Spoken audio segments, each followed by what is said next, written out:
ৰাতিপুৱা কিছুমান নিউজ পাই আছোঁ মোৰ দৃষ্টিগোচৰ হৈছে যে আমাৰ বিজি ফেষ্টিভেলৰ সংযোজনৰ যিটো প্ৰগ্ৰাম আছিলে তাতে কিবা উদ্ভণ্ডলি বা চেয়াৰ ভাঙিছে বা আমাৰ কমিটিৰ বদনাম হৈছে সেইবিলাক কথা শুনা পাই আছোঁ। আচলতে শুনক, আমাৰ এইটো যিটো শ্ব' এইটো কাৰো নামত নহয়, এইটো হ'ল উৎসৱ, এটা সাংস্কৃতিক উৎসৱ, মিউজিক ফেষ্টিভেল। চ' ইয়াতে বহুত বেলেগ বেলেগ ধৰণৰ আইটেম থাকিব পাৰে।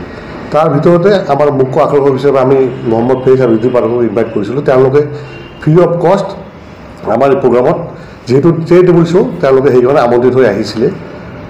তাৰ মাজতে আমাৰ অলপ পলম হ'ল প্ৰগ্ৰামটো আৰম্ভ কৰোঁতে। চ' আমাৰ প্ৰগ্ৰামটো 6টাত টাইম থকাৰ কাৰণে নহ'ল, আমি 9টা 10টা বজাত আৰম্ভ হ'ল। তো সেই হিচাপে আমাৰ বৰ ধুনীয়াকৈ প্ৰগ্ৰাম চলি আছিলে। আপোনালোকৰ যদি কোনোবা ৰিপৰ্টাৰে গৈছে তেওঁলোকে নিশ্চয় দৃষ্টিগোচৰ কৰিছে, বৰ ধুনীয়া প্ৰগ্ৰাম হৈছিলে। ৰাতি 12টা 4টা বজালৈকে বৰ ধুনীয়া। তাৰ আগতে কিছুমান মানে উদ্ভ্ৰান্ত যুৱক, নিচাযুক্ত যুৱক যিবিলাক নিচা কৰে, তেওঁলোক আহি আমাৰ কাউণ্টাৰত তেওঁলোকে আবদাৰ কৰিছে তেওঁলোকৰ পাছ লাগে। কিন্তু এইটোতো আমাৰ পাছ সেনেকুৱা ছিষ্টেম নাছিলে।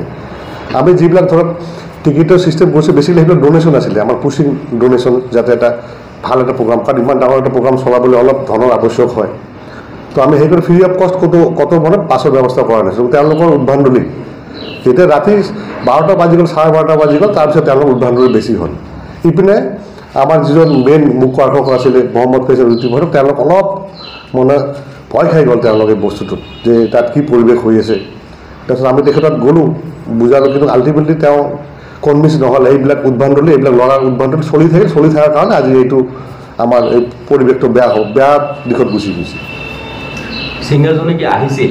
তেওঁ আহিছিলে, তেওঁ আমাৰ চাৰ্কেটাৰীটো আহিছে। তেওঁ বাছ প্ৰগ্ৰাম তেওঁ ওলাই আছিলে ৰেডি হৈ, আধা ঘণ্টা তেওঁ পাৰফৰ্ম কৰিলে। তাৰ আগতে যি চিটুৱেশ্যন হ'ল, কিছুমান মাদক দ্ৰব্য খাই অহা যুৱকে যিটো উদ্ভণ্ডলি কৰিলে, তাৰ কাৰণে তেওঁলোকৰ মেছেজ গুচি গ'ল যে বহুত বেয়া পৰিৱেশ, ইয়াত পাৰফৰ্ম কৰা নহ'ব। আমি পিছত আমাৰ মুখ্য উপদেষ্টা মহম্মদ মহিবুলক ছাৰ, মই আমাৰ কমিটিৰ বহুতো মানুহকে তেখেতক ৰিকুৱেষ্ট কৰিলোঁ, কিন্তু তেওঁ মানে মান্তি নহ'ল।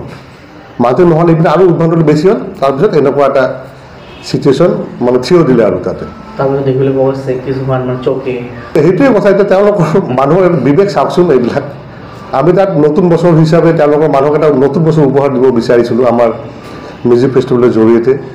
এতিয়া কিছুমান মানুহ আপুনি থাকে, কিন্তু গোটেই ধুবুৰীবাসী ৰাইজ আৰু বিলাসবাসী ৰাইজৰ ওপৰত বহুত মই আনন্দিত। তেওঁলোকে বহুত সহায় সহযোগিতা কৰিছে আৰু প্ৰগ্ৰামটো বৰ ধুনীয়াকৈ লৈ যোৱাত তেওঁলোকে বহুত বৰ গুণে আগবঢ়াইছিলে। কি ক'ব এই ক্ষেত্ৰত? এতিয়া মই বাছ ৰাইজক এইটো আহ্বান বনাওঁ, আপোনালোকে সংকৃত নহ'ব।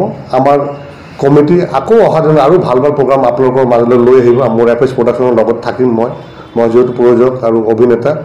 মোৰ সদায় প্ৰচেষ্টা থাকিব যাতে এনেকুৱা আৰু আগামী দিনত ফিল্মৰ লগতে মিউজিক ভিডিঅ' আৰু ভাল সাংস্কৃতিক অনুষ্ঠান যাতে আমি আমাৰ এই প্ৰডাকশ্যনৰ জৰিয়তে ৰাইজক আনন্দিত কৰিব পাৰোঁ। এইবিলাক সদায় মোৰ যত্ন চলি থাকিব আগলৈকে।